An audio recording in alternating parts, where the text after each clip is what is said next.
just built some super dope custom headlights, and before you go to seal them back up, you realize that you've got something on the headlight lens. Here's 3 ways you can fix that problem. Tell me if this has ever happened to you. You're building some custom lights. You put in the cool angel eyes or custom paint, something that makes them really special. You realize that your headlight lens has a smudge, or you dropped something on there, or there's some imperfection and it's on the lens. It's right there. You just want to clean it off. The problem is you can't just clean it off. You can't just wipe it, make it go away. And the reason why is because on the inside of a headlight lens like this, there's a super thin layer. There's like a film, something that you don't even actually know is there, but it's super easy to damage. And once you damaged it, there's no fixing it. Now the thing is, you have to do something, because you don't want to just spend all that time, put in all the money, all the time, all the energy, effort, and then just have this big smudge or this blemish that's just right in between your eyeball and all of that awesomeness that you built. So there's got to be a way that you can get rid of it, right? So how do you clean the headlight lenses? Well, that's a great question. I'm very glad you asked. There are 3 ways. They're going to get more aggressive, and the last one you're going to hate. So stay tuned to the end for that one. First way, pretty much anybody can do. I think all of these anybody can do, but the last way first way is gonna be soap and water. Okay, I don't have that much room. So whenever I am working here in the workshop, sometimes I have to get ultra practical and use these little overhead areas to store things. So I'm gonna show you what happens if you just have lenses that are sitting out, and how fast dust can collect. Even on the inside, how it gets there, I don't know. I've had these lenses right here sitting on that shelf for like 3 years.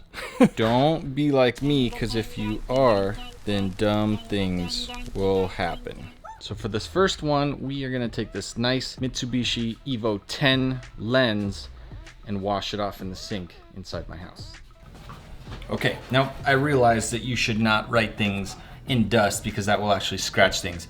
Thing is, you can polish the outside, cannot polish the inside, but there's all that same dust in there, so we just want to knock it off with water.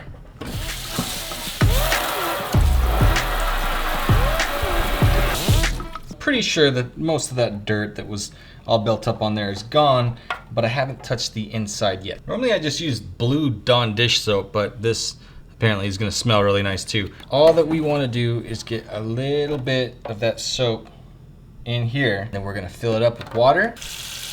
If you need to really knock down a bunch of dust, you can just use like the spray, like for example, let's just do it again. Okay, so, and now all I wanna do is I wanna fill it up with a little bit of water, and then I'm just gonna slosh back and forth. And the reason for this is that I don't wanna rub anything. I don't wanna have anything come into contact with that inside super soft plastic of the headlight lens.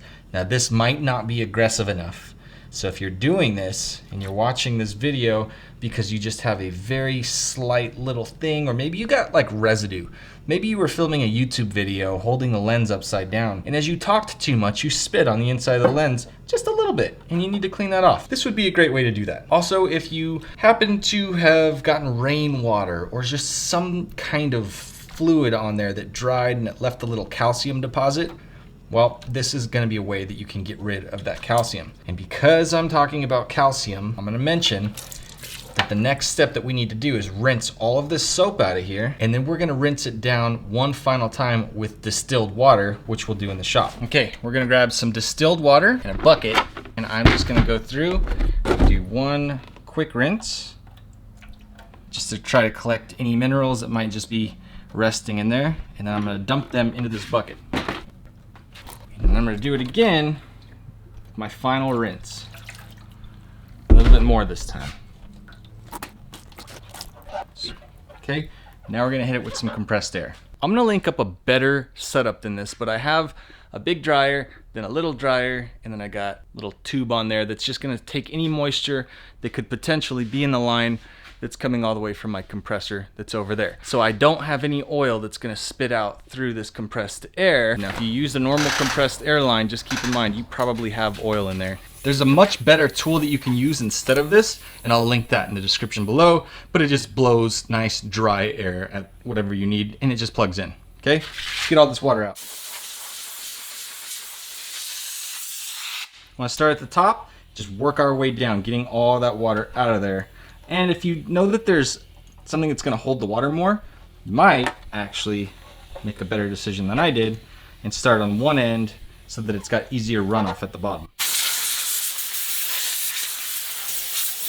Now, don't be dumb like me, use compressed air, and then realize that you don't have enough air in your compressor, which is the nice thing about using the little plug-in dryer instead. All right, so I used the dish soap. I did everything from the top to the bottom. I even polished up the front just a little bit to make sure that there was no dust or anything like that left on there. But even after doing all of that, I can still see residue on the inside. So that means that I have to go do that process again, and I have to swish and get all that stuff out because I can see little streak marks, which just means that I didn't get it clean enough before I came out to dry it off. And when I did dry it off, I didn't do it fast enough. So you gotta be quick. If you take too long and your compressor needs to be turned on and all that, you might have to start over because you only do have a very brief amount of time before any residue that could form starts forming and grabbing onto the plastic and doesn't get rinsed off by that distilled water. So obviously not everybody has some weird little social media girl ring light like that to see, but most people have access to some halogen projectors. So that's another way that you can put some light behind it and inspect the lens. So this lens, as we can see right here, it definitely has a little bit of blemish to it already, just little rock chips and stuff like that. But it is kind of hard to see. You kind of have to have it in the perfect situation so that all of those things stand out to you, because you are going to see them at some point later. Now, that is a used lens. This, however, inside of these WRX lights is a brand new lens. It's never been on a car. There should be zero imperfections with it. And I used it, as you're gonna see in a minute, to try to do the same method where I just use soap and water back and forth over it. And I had all these weird little lines up right here that I got most of them. I mean, it's almost all the way perfect. Now, not all the time does water and soap work. You can use compressed water and then do the distilled thing. You can use compressed air and blow it all out, and you might still have some issues. That's what happened to me recently, which I'll share with you in a little bit, trying to do it on a WRX project. A few months back, I sold a customer a super custom set of lights that has lots of options that they got to choose what they would do, and I built them, and they're awesome, but I screwed up. Oddly enough, I'm actually filming the video right now that probably already came out telling you how to open up your lights without making any sort of damage or using tools. More importantly, we're talking about these ones right now, and these have a whole lot of stuff going on. When I turned them on, when I was doing all the testing of all that awesome stuff right there, I found a big problem. I'll show you the pictures. So the fact that I took way too long when I built these things meant that something was allowed to creep up in here. It's like static electricity, something. It grabs little pieces of like grit and dirt, and it builds it on the inside of the lens, and you cannot clean it. You can't really clean it. You can clean it a little bit. I'm gonna try to do that with these. Turn them on, and here's what we got. Let's see if we could see this on the lens. Ooh, yeah, see that? Those little marks right there? It's on the inside of the lens. What a shame though, these lights are freaking awesome. We gotta tear these whole things apart. All those wires, all that craziness has to go into here. And so, like I've told you on many videos, you wanna have some wood in there, just some nice wood. We're gonna heat it 220 degrees. It needs to get to 220. Let's let that get the rest of the way up to temp, and then in the lights go. So, why did this happen in the first place? Why do we even have to change the lens at this point? If you want to know what we should have done that we didn't do, watch that video. So last thing before I can stick them in the oven is I have to take out all of the screws. I don't want to do this while they're hot. Come on, baby! Think I don't have a long enough screwdriver, buddy? Hey, maybe I should have done that one after it was hot. I beat you. If you hadn't noticed, it's actually way harder to open up a set of lights that's already been sealed really well. And that's because there's more glue, there's more effort that's gone into it. And so taking it apart is not gonna be as simple as it was the first time. Next part's gonna suck. I have to put these gloves on, not just to protect my hands. There's gonna be so much extra glue and crap that comes out of these things. Not the funnest thing. Got these tabs. I kind of got to work really fast on these.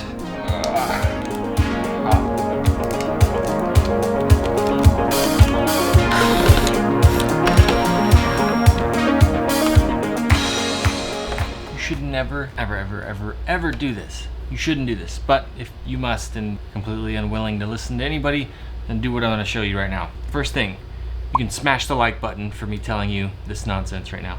The other thing is, you can put a little tiny bit of water, like you see here, and some Dawn dish soap, and then I'm just gonna go back and forth.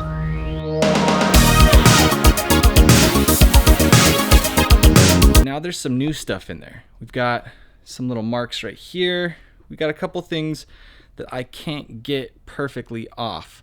And so you have to get a little bit more aggressive. I reached out to my buddy Pavel over at Custom 54 Lighting, and he said because he doesn't want to run into those same issues that I ran into with the WRX, he actually uses the following technique, but he even takes it up a notch by using super nice high-end little microfiber cloths from adamspolishes.com. So I will link those up as well. Maybe we'll even reach out to Adams and say, hey, can you send us some so we can try Pavel's technique? I think it'd be dope. Comment below if you think we should do that. Now I only did the driver's side. Let's do the passenger side and I'll have a lot more apparent marks from the little static stuff that you'll see here in a second. Bam! Check this out. We have got those streaks for days right here. So you can see all of this gross stuff going on the inside of the lens, all right here, right there. I'm gonna do the more aggressive thing on these because I just want to demo how we can go after something that's a lot more, I don't know, just gnarly like that. And we're gonna try to get it off using the second method, which is using our Novus polish as well as a microfiber cloth. So we're gonna do all the same stuff as the first way, but this time we're actually gonna rub it down with something. I wanna use something as soft as possible and this to get it off. All right, now this time isn't like a joke. Like this is gonna cost me money if I don't do a good job. So instead of just doing like I did last time, I'm gonna start off by doing the Dawn dish soap. I'm gonna fill it up with water. I'm gonna rinse it out. I'm gonna do my best to get any easy stuff off that I can, just so that there's no contaminants or anything that I'm gonna be rubbing into the lens if I skip this step right here. So just wanna get this stuff off first, and then I'm gonna get a little bit more aggressive, which again, I never suggest you do any of this, but you kept on asking, so here we are. Okay, now it's gonna get real. I'm gonna take this super fine microfiber cloth, and this time I'm gonna add a little bit of distilled water in. Rinse this out one more time. I'll even go distilled on top of this microfiber cloth. And then I'm gonna rub it, and I'm a little bit scared because I don't like to do this stuff. We're taking our Novus 1. Now there's different stages of this. This is the spray on easy stuff. So Novus 1 is gonna be the highest level of polish. And we are actually just gonna take our previously wet cloth here and we're just gonna go after it. Now, I've got gnarly fingers. I just feel like overall, if I accidentally touch the lens with these hands as rough as they are, I might scratch something. So I'm gonna actually glove up. Okay, got our Novus 1, another little spray. And I'm gonna start working this thing through with this cloth over those spots. I'm very, very lightly pushing into it. And I'd rather have a little bit of a bulk on the cloth than to just push really hard with my finger here. And I just want to make sure everything stays nice and damp. And I'm going to work my way, not in circles or anything, but just kind of vertical paths. I do not like this at all.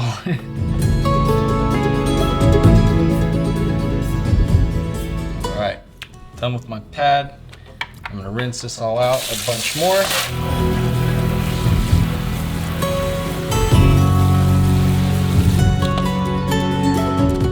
Again, I'm just going to rinse this with some distilled water first, drain it into this sink, then I'm going to put more distilled water in, and then I'm going to go out to the workshop, this time with my compressor on all the way, so that I can quickly go from having liquid distilled water inside of this to drying it all the way off. So far it looks pretty good. Can't really see what looks like anything in there that looks bad, so here we go.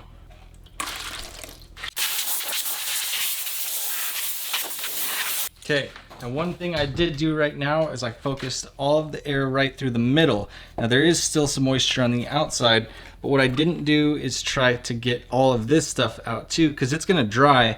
But if I start blowing on this and then it gets onto there and it wasn't only made up of that distilled water, maybe that wouldn't do as good of a job. So at this point, I'm ready to polish up the outside just like I did on that Evo lens and see how well we did.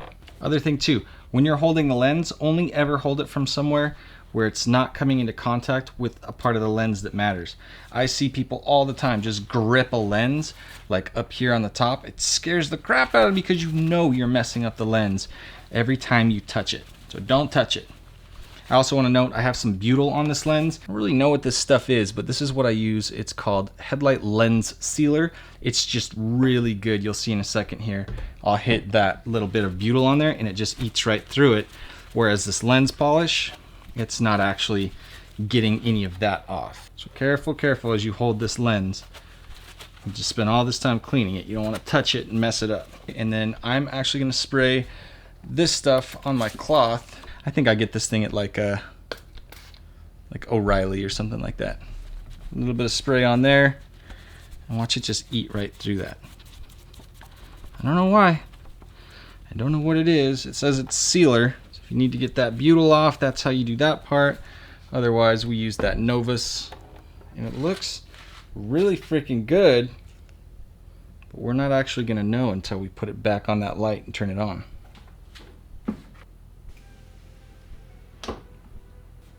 Hey. So I'm checking this thing out and it looks really good, but I could tell you it's not perfect. Now that's stuff on the outside of the lens.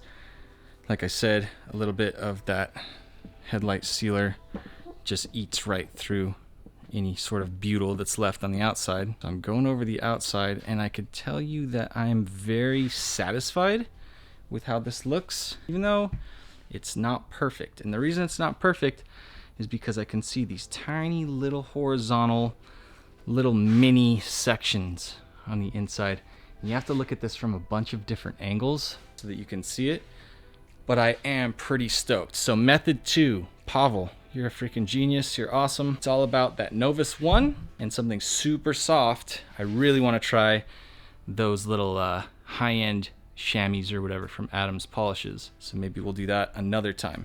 Now these are in sellable condition. Those little stupid fingers are gone. That's awesome. But in some cases, especially in the case of those lights when I originally built them, I was not going to polish this lens and send them off to somebody to look perfect, because perfect only comes out of the box once. There's no way to get perfect. Like this is close, but it's not all the way there. So that brings me to method 3. How do you get brand new lenses? In the case of these aftermarket depot lights that I was building, given that it was like a $2,700 build, it made way more sense that I would buy a brand new set of depot lights. That's right, the answer for number 3 is harvesting brand new lenses. Sacrificing a brand new set of lights just for the lens, because what you already have put into these new custom lights, it's just not worth using bad lenses. So you gotta take a set like these ones. That's exactly what these are. This is a donor set of lights that I took brand new lenses off, put them on my customers' super custom ones,